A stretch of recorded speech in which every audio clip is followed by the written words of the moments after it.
Bonjour les amis, ceci est la 31e édition de la revue de la semaine. Oui, la 31e. Bon, allez, d'abord le générique.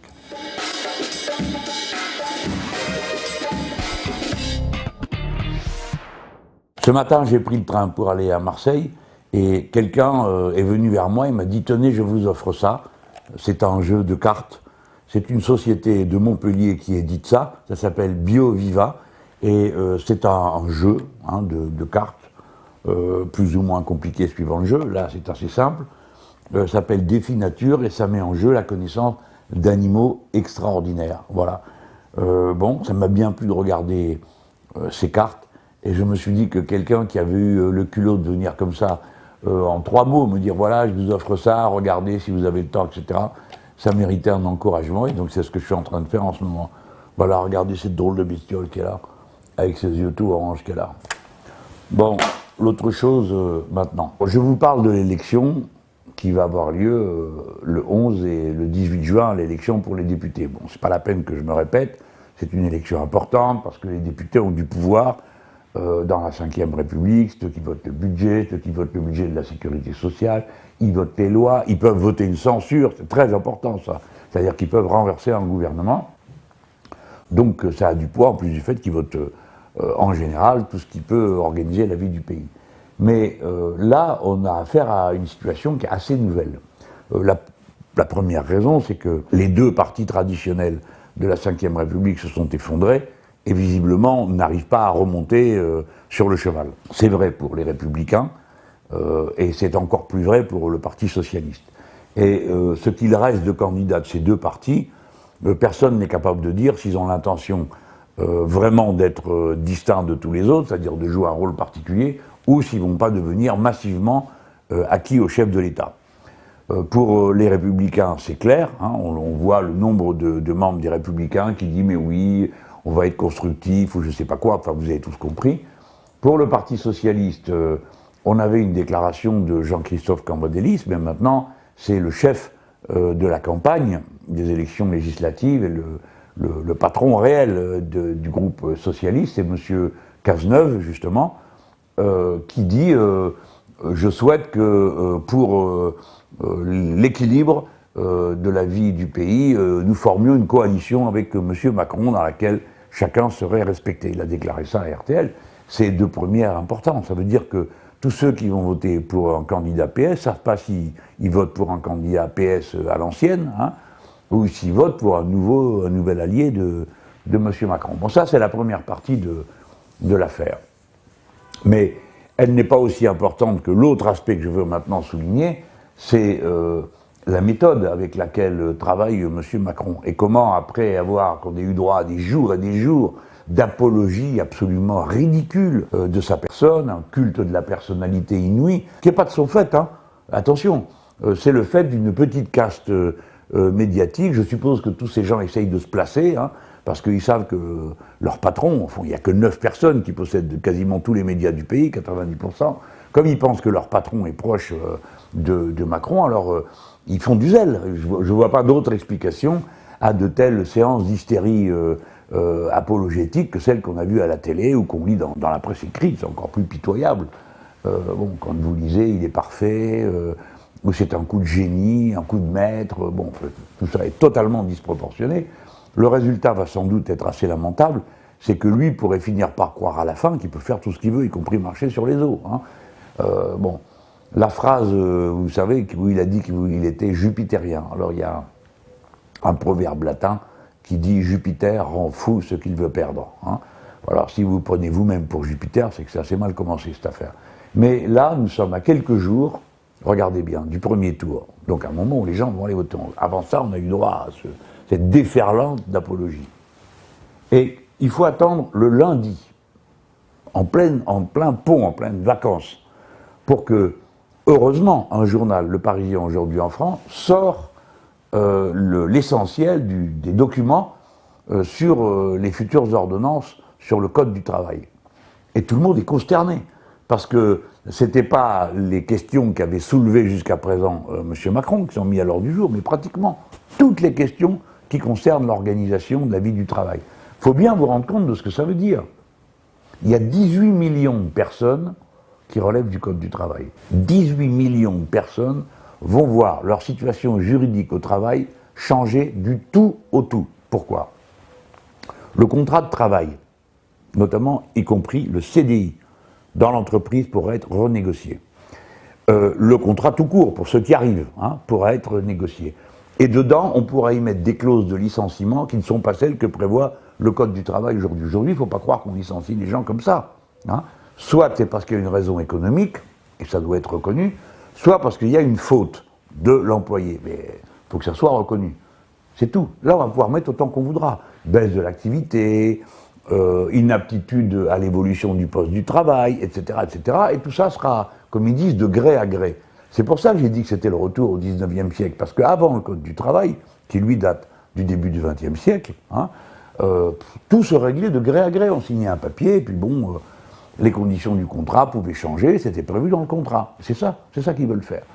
Donc vous avez là 18 millions de personnes dont la situation va être changée, ainsi que tout l'ordre de la hiérarchie des normes. Parce qu'avant, c'était la loi au-dessus, l'accord de branche à condition qu'il soit meilleur que la loi, et l'accord d'entreprise à condition qu'il soit meilleur que l'accord de branche ou la loi. Vous voyez, c'est un ordre où la protection maximale est donnée par la loi, et les arrangements, entreprise par entreprise, parce qu'il y a toujours eu des discussions dans l'entreprise, il faut arrêter de dire qu'on ne parlait pas, c'est même une obligation d'avoir une négociation annuelle sur les salaires, une rencontre en général, pour prévoir, faire des évaluations prévisionnelles de l'emploi. Donc il ne faut pas dire, jusque-là, personne ne parlait dans l'entreprise. Non, c'est que jusque-là, la loi ne se faisait pas dans l'entreprise. Et c'est ça qu'ils vont mettre en place. Donc tout l'ordre de la hiérarchie des normes est renversé, et tout le monde comprend bien que ce ne sera pas au profit des travailleurs. Alors, ça appelle quand même plusieurs réflexions qu'il faut que chacun se mette dans la tête. Premièrement, le Code du travail, c'est pas le Code de la route, c'est pas un code comme un autre. Toutes ces pages, ce sont des compromis liés à des luttes extrêmement intenses. Et s'il y a autant de pages dans ce code, c'est parce qu'il y a beaucoup de dérogations. Vous voyez que c'est pas si rigide et uniforme que ce que racontent les patrons, et notamment parce que le MEDEF a fait mettre des dérogations continuellement. Dans toute l'histoire du Code du travail, c'est toujours le MEDEF, les patrons, les gros patrons qui décident de ce qu'il faut changer pour adapter ici ou là. Donc la situation va être que maintenant tout va se discuter dans l'entreprise. Ça, c'est pas du tout une bonne nouvelle. Alors on nous dit oui, mais vous comprenez, ça va être négocié avec les syndicats. C'est pas vrai. Il y a des rencontres avec les syndicats, point. Mais ce sont des rencontres qui n'engagent rien le gouvernement. Et même, quand bien même, je prends ce cas, mettons qu'ils finissent par, après avoir prévu ça, ne faire que ça, et présenter ce qu'il aura lâché comme des concessions.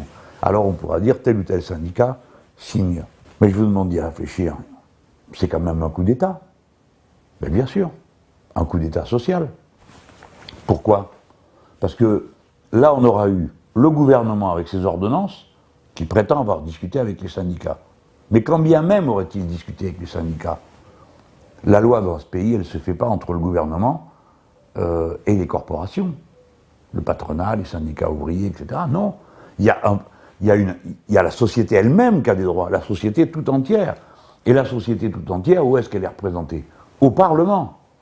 Donc, ce n'est pas rien que de décider la loi par ordonnance, même après concertation avec les organisations syndicales. Ça veut dire que 18 millions de personnes voient leur situation juridique et sociale changer du tout au tout, et le Parlement n'a pas pu changer une ligne, une virgule, un mot à l'intérieur des lois que le gouvernement va écrire tout seul et faire approuver par ordonnance.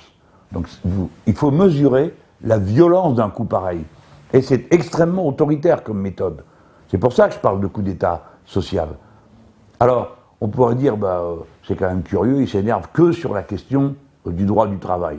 Bon, c'est beaucoup. Le travail, le salaire, c'est le cœur du problème de la répartition de la richesse après que les gens aient produit cette richesse. Donc c'est énorme. Un coup d'État social, c'est pas un sujet cantonné dans un recoin de la vie de la société, non. Ça concerne le cœur de la vie de la société. Donc, quand ils ont pris goût à la violence sur le plan social, ils ont pris goût aussi à la violence sur le plan des libertés. Les libertés démocratiques dans notre pays sont mises en cause par ce gouvernement. Pourquoi ? parce qu'il s'apprête à introduire dans le droit commun, c'est-à-dire la loi qui s'appliquera tout le temps, les éléments de l'état d'urgence. L'état d'urgence, c'est une invention qui est censée correspondre à des nécessités d'une situation inouïe face à laquelle il faut des répliques qui sont de l'ordre de l'extraordinaire parce que d'habitude on ne vit pas comme ça. Ben, précisément, l'état d'urgence est extraordinaire, pas ordinaire. Alors qu'est-ce que ça va donner là aussi? Ça change tout. Autrefois, pour faire une perquisition chez vous, ou pour vous assigner à résidence, une perquisition, vous comprenez ce que ça veut dire. Des policiers viennent chez vous, ils fouillent partout, ils cherchent quelque chose. Ou ils ne savent pas ce qu'ils cherchent, mais ils fouillent partout, pour voir ce qu'il y a. Et l'assignation à résidence, c'est la décision que vous n'avez pas le droit de sortir de chez vous. Ou vous n'avez pas le droit d'aller plus loin que la rue qu'il y a en bas de chez vous. Ce sont des mesures contre la liberté individuelle qui sont considérables. Ce ne sont pas des détails. C'est pourquoi à chaque fois, c'est un juge qui peut décider de ça. Parce que ce sont des mesures qui sont extraordinaires. Hein. Sauf que dans l'état d'urgence, c'est le préfet qui décide de ça, tout seul. Il n'y a pas besoin d'un juge. Donc on va avoir des actes d'une extrême gravité pour les libertés individuelles qui vont être décidés par une personne, en fonction évidemment des objectifs qui auront été assignés par l'étage du dessus, c'est-à-dire par le niveau politique. En l'occurrence, le ministère de l'Intérieur, dont dépend chaque préfet. Et c'est tellement vrai que pendant la période de l'état d'urgence, l'essentiel des assignations à résidence a été fait, dans la proportion, je crois, de 90%, contre des militants écologistes ou des militants syndicalistes à propos d'événements ayant à voir avec les batailles écologistes ou les batailles sociales. Vous vous rendez compte, c'est déjà le cas. Ça veut dire que ça va être une méthode qui pourrait être généralisée. Avant une manif, on peut décider, comme on l'a vu dans le passé, que tous les manifestants doivent être contrôlés, on contrôle leur identité, ou bien on fouille leur sac. Hein. Vous l'avez vu tout ça déjà. Ensuite, on peut décider avant une manif que celui-ci ou celle-là n'a pas le droit de sortir de chez lui. Là, on se retrouve, là, c'était les méthodes sous Napoléon III, ce genre de truc. À chaque fois qu'il y a eu un régime autoritaire, c'est toujours ce genre de mesure qu'il a pratiqué, mais abondamment. Tout ça va se faire là. Et nous l'apprenons 3 jours avant le vote.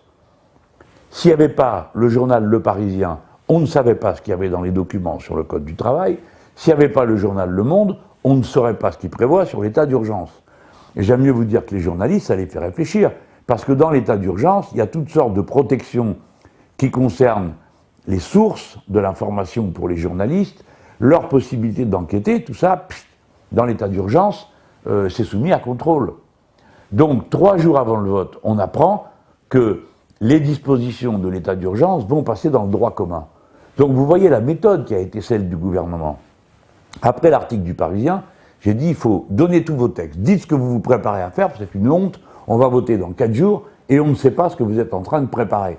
Et des gens comme moi, qui déjà depuis des semaines ramaient pour expliquer cette question de la mise en cause du Code du travail, on n'y arrivait pas. Là, grâce à ce média, l'affaire sort. Et comme l'affaire sort, et qu'elle a été bien organisée par le média, le Premier ministre et sa ministre du Travail ont dû venir s'expliquer. Je ne sais pas, vous n'avez pas pu faire attention, parce qu'ils faisaient ça en plein après-midi, c'est pas une heure où tout le monde regarde, mais bon. En plus, c'était dans un jargon à peine compréhensible. Mais ce qui est frappant, c'est qu'on les a vus parler l'un après l'autre, le Premier ministre puis la ministre du Travail, blablabla, bla, bla, bla, et à la fin, ils en avaient moins dit que ce qu'il y avait dans le journal. Pas parce que ce qu'il y a dans le journal n'est pas vrai, c'est parce qu'eux n'ont pas l'intention d'en parler, donc n'ont pas évoqué, par exemple, les questions d'hygiène et sécurité dans l'entreprise, parce que c'est mis en cause, le droit d'alerte des syndicats, le droit de retrait des travailleurs. Quand vous dites, ah là là, attendez, là, je suis en danger, vous avez un droit de retrait qui est prévu, tout ça, ça ne va plus exister, hein, ou ça va être discuté dans l'entreprise. C'est-à-dire que vous n'aurez plus un droit comme c'est le cas aujourd'hui. Donc c'est quand même des questions essentielles. Rien, pas un mot des deux sur ce sujet-là à la télévision. Ils en ont donc dit moins que ce qu'il y avait dans le journal. Mais sur cette affaire d'état d'urgence, au moment où ils viennent parler de la remise en cause du Code du travail à la télé, ils savent qu'ils sont en train de préparer le passage de l'état d'urgence dans le droit commun. Rien, pas un mot. Donc ils espéraient ne pas en parler. Tout ça, les amis, ça fait beaucoup. Si vous votez les pleins pouvoirs à Macron, c'est ça qui vous pend au nez. Alors, il y en a, on ne peut pas les convaincre. Hein. Il part de l'idée, bon, donnons-lui sa chance, il a été élu président de la République, après tout, il a droit à une majorité, etc. Bon, c'est une vision monarchique de la République. Non, c'est pas parce qu'on a élu un président de la République que son assemblée doit être une assemblée aux ordres. Non. Bon, si les électeurs de la France Insoumise qui ont voté pour le programme La France Insoumise reviennent, en dépit de la diabolisation qui a été faite de moi, hein, de ma personne, pas de mon programme, hein, donc dites-vous bien ça, vous pouvez revenir voter pour le programme parce que les candidats que vous avez dans votre circonscription, c'est pas moi. C'est des personnes que je soutiens, bien sûr. Je le dis un peu par matière de plaisanterie, parce que si vous venez, l'Assemblée, elle sera équilibrée. Hein, et cet homme n'aura pas les pleins pouvoirs. Il faut l'obliger à discuter. Sinon, vous allez voir qu'il prendra tout le temps des méthodes de cette nature. C'est-à-dire pas vu, pas pris. Au dernier moment, je sors quelque chose et c'est fait. Bon, voilà. Je voulais vous parler de tout ça parce que honnêtement, je ne m'attendais pas à ce qu'en si peu de temps, tant de choses viennent à se révéler de la nature du nouveau pouvoir, du nombre des lobbyistes qu'il y a dans le gouvernement, du nombre des représentants du MEDEF et des grandes compagnies du pays qui sont présentés comme candidats à la députation par le mouvement En Marche, et de ces projets de loi qui restent secrets, alors que ça va être des événements qui vont complètement démembrer notre vision de l'histoire. J'ai parlé du renversement de la hiérarchie des normes pour le droit social, l'expulsion du Parlement qui n'a plus rien à dire sur le droit social, j'ai parlé de la question de la démocratie avec l'état d'urgence. Tout ça, ça fait beaucoup quand même. Hein. Dans l'affaire de l'état d'urgence, il me vient encore une idée que je veux vous soumettre, mais quand l'ennemi nous frappe, l'ennemi terroriste, qu'est-ce qu'il veut? Évidemment, nous mettre en déroute. Donc, un, il veut qu'on se divise. Deux, qu'on change notre manière de vivre. Vous le savez tous, puisqu'à chaque fois qu'il y a un attentat, la première chose que maintenant les gens raisonnables font, c'est de dire les services de sécurité ont fait pour le mieux et nous ne nous disputons pas entre nous. Et puis aussitôt après, les gens disent on va continuer à vivre comme avant, parce que comme ça, nos ennemis verront qu'ils n'ont pas gagné. Si vos ennemis, qui sont eux l'essence même de l'antidémocratie, de l'anti-république, et qui vous mettent des bombes ou qui vous tirent dessus, obtiennent comme résultat que vous-même vous diminuez vos valeurs et vos méthodes de travail et de principe, c'est lui qui a gagné, quoi. C'est l'ennemi qui a gagné, puisqu'il a réussi à transformer votre société et à la rapprocher de son idéal personnel de violence et de brutalité. Voilà, il faut que vous ayez tout ça à l'esprit, parce que sinon, on ne comprend pas bien le véritable enjeu de fond démocratique et républicain qu'il y a pour les deux tours, le 11 et le 18 juin prochain. Alors, moi je compte vraiment que le peuple français se ressaisisse.